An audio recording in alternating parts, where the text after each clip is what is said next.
দর্শক বন্ধুরা, দেশের বাজারে ভিভো তাদের একটি নতুন স্মার্টফোন লঞ্চ করেছে, ভিভো V40 Lite 4G। আর ফোনটি দেশের বাজারে দুইটি ভেরিয়েন্টে লঞ্চ হয়েছে, 8GB RAM 128GB ROM এবং 8GB RAM 256GB ROM।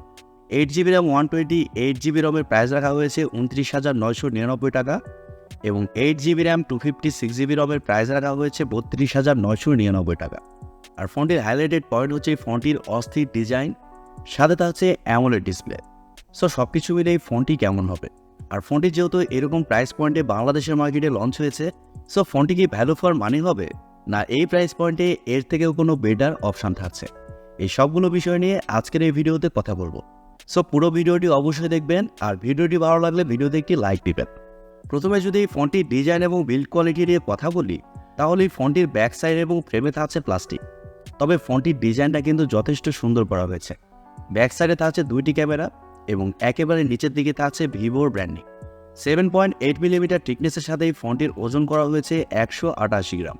তার মানে বুঝতেই পারছেন এই ফোনটি যথেষ্ট স্লিম এবং লাইট। আর ভালো ব্যাপার হচ্ছে ফোনে থাকছে IP64 dust and water resistant, অর্থাৎ এই ফোনটিতে হালকা পানির ছেটা ফোটা এবং ধুলো ময়লা ঢুকছে না। তবে ফোনটি কিন্তু ওয়াটারপ্রুফ না। আর দুঃখজনক হলেও সত্যি যে এই ফোনটিতে আপনারা 3.5mm হেডফোন জ্যাক পাচ্ছেন না। আর ফোনটিতে থাকছে হাইব্রিড সিম কার্ড স্লট, অর্থাৎ এই ফোনটিতে একটি সিম কার্ডের পাশাপাশি একটি মাইক্রোএসডি কার্ড ব্যবহারের সুযোগ পাচ্ছেন। আর আপনি যদি মেমোরি কার্ড ইউজ করতে না চান, সেক্ষেত্রে দুইটি সিম কার্ডই ইউজ করতে পারবেন। দেশের বাজারে এই ফোনটি দুইটি কালার ভেরিয়েন্টে পাওয়া যাবে, গ্রিন এবং সিলভার।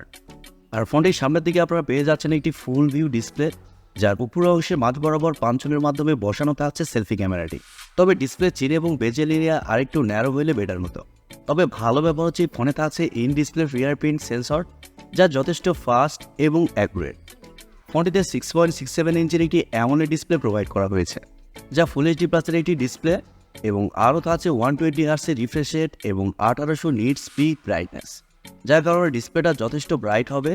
ডে লাইট কন্ডিশনেও ডিসপ্লেতে ব্রাইটনেসের ঘাটতি ফিল করবে না। আর যেহেতু এই ডিসপ্লেটি একটি অ্যামোলেড ডিসপ্লে, সেহেতু ডিসপ্লের কালার কোয়ালিটিও যথেষ্ট ভালো হবে। ওভারঅল ভিভো এই ফোনটিতে খুবই ভালো ডিসপ্লে প্রোভাইড করেছে। অ্যাটলিস্ট তারাই ডিসপ্লেতে পাঞ্চলের মাধ্যমে সেলফি ক্যামেরা প্রোভাইড করেছে, এই বিষয়টি ভালো লেগেছে। তবে ফোনটির সফটওয়্যার এবং পারফরমেন্স নিয়ে কথা বলতে গেলে এই ফোনে থাকছে অ্যান্ড্রয়েড 14, যার ব্যাকএন্ডে থাকছে FantasOS 14।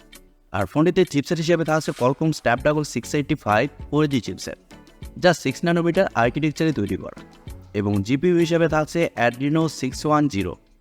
দর্শক বন্ধু, 30,000 টাকার প্রাইস পয়েন্টে একটি ফোনে Qualcomm Snapdragon 685, এটি একটি হাস্যকর বিষয়। আমরা 20 থেকে 22,000 টাকার অফিসিয়াল ফোনেও কিন্তু Qualcomm Snapdragon 685 এই চিপসেটটি দেখতে পেয়েছি। সো ভিভো কী করে 30,000 টাকার ফোনে এই চিপসেটটি প্রোভাইড করলো, এই বিষয়টি বোধগম্য না। আমার মনে হয় অ্যাটলিস্ট এই ফোনটিতে একটি 5G চিপসেট থাকা প্রয়োজন ছিল। আপনাদের কি মতামত কমেন্ট করে অবশ্যই জানাবেন।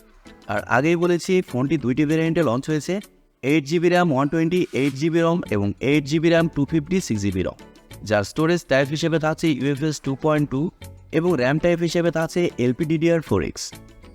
ক্যামেরা সেশনে কথা বলতে গেলে ফোনটির ব্যাক সাইডে থাকছে দুইটি ক্যামেরা, যার মেইন সেন্সর হিসেবে থাকছে 50 মেগাপিক্সেলের একটি ওয়াইড সেন্সর, যা f1.8 অ্যাপারচার, এবং সেকেন্ডে থাকছে 2 মেগাপিক্সেলের একটি ডেপথ সেন্সর। এখানে আল্ট্রাওয়াইড সেন্সরটাও মিসিং। আর ব্যাক ক্যামেরার ফিচার হিসেবে থাকছে ring LED flash HDR panorama. তবে ব্যাক ক্যামেরাতে আবার শুধুমাত্র 1080pতেই শ্যুট করতে পারছেন, এখানে কিন্তু 4K অপশনটাও থাকছে না। আর ফোনটিতে সেলফি ক্যামেরা হিসেবে থাকছে 32 মেগাপিক্সেলের সেলফি ক্যামেরা, আর সেলফি ক্যামেরাতে আপনারা শুধুমাত্র 1080pতেই শ্যুট করতে পারছেন। তবে ক্যামেরাতে AI এর অপশান রয়েছে। আর ক্যামেরার মেইন সেন্সরের ফটো কোয়ালিটি মোটামুটি ভালো করা হয়েছে। তবে আপনারা যারা কন্টেন্ট ক্রিয়েশনের জন্য ফোন নিতে চান এবং ফোনটির ক্যামেরা ভালো চান, তাদের জন্য এই ফোনটি না। এই ফোনে আরও থাকছে ওয়াইফাই, ব্লুটুথ, GPS, NFC-র মতো আরও অনেক ফিচার, এবং USB-তে থাকছে USB Type-C 2.0। ফোনটিতে ব্যাটারি হিসেবে থাকছে 5000 mAh একটি ব্যাটারি এবং সাথে থাকছে 8 ওয়াটের একটি চার্জার। আর মোটামুটি 30 থেকে 35 মিনিটের মধ্যে চার্জার দিয়ে ফোনটিকে আপনারা ফুল চার্জ করতে পারবেন। আর ফোনটির চিপসেট কিন্তু যথেষ্ট পাওয়ার এফিশিয়েন্ট, এর কারণে ফোনটিতে ব্যাটারি ব্যাকআপ ভালো পাবেন, এই বিষয়ে কোনো সন্দেহ নেই। নর্মাল ইউজে এই ফোনটি আপনাকে 1.5 দিনের উপরে ব্যাটারি ব্যাকআপ দেবে। এবারে কথা হচ্ছে 30,000 টাকা বাজেটে এই ফোনটি আসলে কেমন হবে। দর্শক বন্ধুরা, এই ফোনটির ডিজাইন ডিসপ্লে ঠিক আছে, তবে প্রাইস পয়েন্ট অনুযায়ী ক্যামেরা এবং প্রসেসর খুবই বাজে থাকছে। আর আপনারা যদি এরকম প্রাইস পয়েন্টে একটি ভিভোর ফোনই নিতে চান, যে ফোনটির ডিজাইন ভালো হতে হবে, তাদের জন্য এই ফোনটি ঠিক আছে। সো দর্শক বন্ধুরা, এই ছিল আজকের ভিডিওটি আপনাদের কাছে কেমন লেগেছে কমেন্ট করে অবশ্যই জানাবেন। আর ভিডিওটি বন্ধুদের সাথে শেয়ার করবেন। সবাই অনেক অনেক ভালো থাকবেন, সুস্থ থাকবেন। খোদা হাফেজ, টাটা।